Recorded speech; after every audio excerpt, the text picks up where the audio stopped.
Dalam proses terbang mundur, tubuh pria parubaya itu menjadi semakin kosong. Melihat adegan ini di telur raksasa, Chen Ping menjadi gugup dan marah seketika. Jangan bergerak, jiwaku yang tersisa tidak akan bertahan lama, bahkan jika elang berbulu perak tidak melakukan apa-apa, aku akan segera menghilang.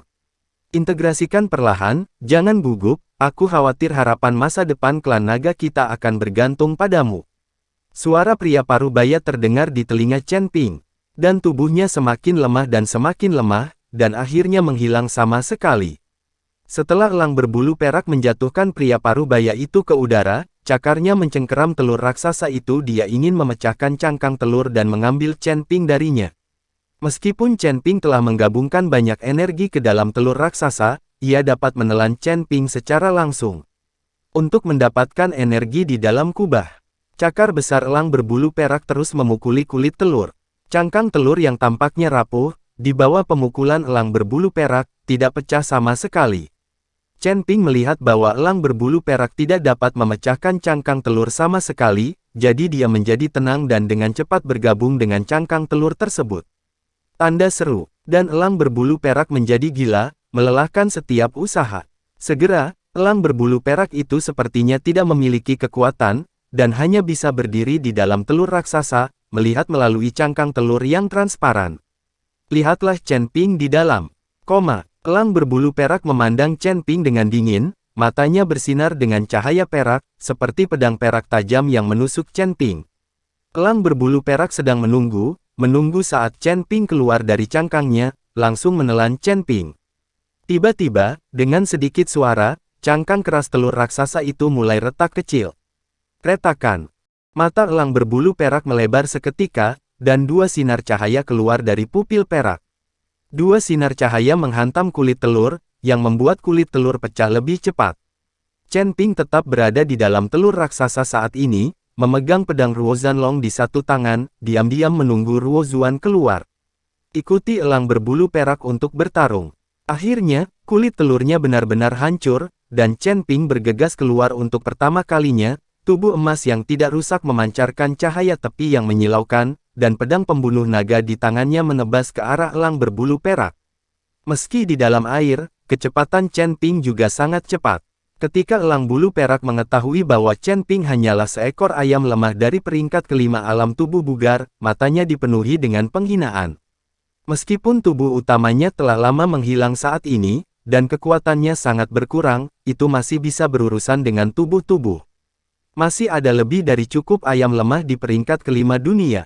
Bahkan pembudidaya Zhoutai di Yuanfeng, yang berada dalam kondisi tubuh, tidak punya pilihan selain lari untuk hidupnya di depan elang berbulu perak. Elang berbulu perak itu tidak mengelak, bahkan tidak repot-repot menggerakkan tubuhnya, paruh elang besar itu langsung menghadap. Serangan pedang pembunuh naga Chen Ping. Melihat elang berbulu perak begitu besar, Chen Ping langsung senang. Tepat ketika pedang pembunuh naga hendak mengenai paruh elang, Chen Ping tiba-tiba meledak dengan kekuatan naga, dan produk naga di dadanya meledak, bahkan lebih gila mulai berkedip. Energi naga yang awalnya disimpan dalam kristal naga meledak dalam sekejap, kekuatan naga Chen Ping tiba-tiba meningkat beberapa kali lipat, dan pedang pembunuh naga berdiri kokoh di paruh elang. Kekuatan besar langsung mengirim elang berbulu perak terbang. Elang berbulu perak awalnya berpikir bahwa Chen Ping adalah ayam lemah dari peringkat kelima dari tingkat kebugaran, jadi dia tidak peduli, tapi kali ini, dia menderita kerugian besar. Saat menerbangkan elang berbulu perak, Chen Ping melompat dan bergegas keluar dari lingkuan. Pergi. Chen Ping tahu bahwa elang berbulu perak dirugikan karena kecerobohannya, bukan karena dia lemah. Jika dia mengikuti Yinyu Tangdou di dalam air, dia akan dirugikan. Jadi Chen Ping ingin bergegas keluar terlebih dahulu. Pergi. Tubuh Chen Ping melesat keluar seperti anak panah yang meninggalkan talinya, dan ketika keluar dari air, tubuh Chen Ping masih melesat ke atas. Pada saat ini, Chen Ping tahu bahwa pembatasan di sini tidak berhasil untuknya, dan dia bisa terbang sekarang. Dan tepat setelah Chen Ping keluar dari air, Yin Yumo, yang menjadi marah karena malu, juga mengejarnya. Chen Ping terbang di depan, dan elang berbulu perak mengejar di belakang. Beku lain, yang masih mencari jalan keluar, terkejut dengan perubahan mendadak ini. Tuan Chen, itu Tuan Chen. Ji Yun menemukan bahwa Chen Ping telah keluar dari air, dan kemudian berteriak keras. Tapi ketika dia melihat elang bulu perak mengejar Chen Ping di belakang, dia terkejut. Hantu Gunung Iblis juga mengetahuinya, dan melompat untuk membantu Chen Ping. Sangat disayangkan larangan di sini membuat hantu Gunung Iblis melompat, tubuhnya jatuh dengan cepat dan dia tidak bisa terbang, jadi dia tidak bisa menyelamatkan Chen Ping kali ini. Hantu Gunung Iblis juga panik dan hanya bisa melihat ke atas.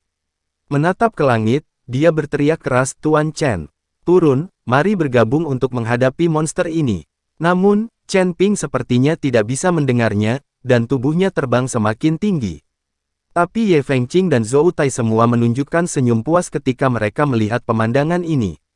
Akhirnya dia merasa terhibur. Zhou Tai melihat bahwa Ji Yun dan Mo San Guilao menatapnya dengan niat membunuh. Ketika Zhou Tai baru saja selesai berbicara, dia merasakan mata dingin seketika. Ini mengejutkan Zhou Tai, dan segera menutup mulutnya. Sekarang kekuatannya telah rusak, dia tidak berani bertarung lagi. Terlebih lagi, ada tetua hantu Gunung Iblis di sini, bahkan jika dia dan bawahannya ditambah Ye Fengqing, mereka bukanlah lawan dari Ji Yun, Ji Lianzan dan tetua hantu Gunung Iblis.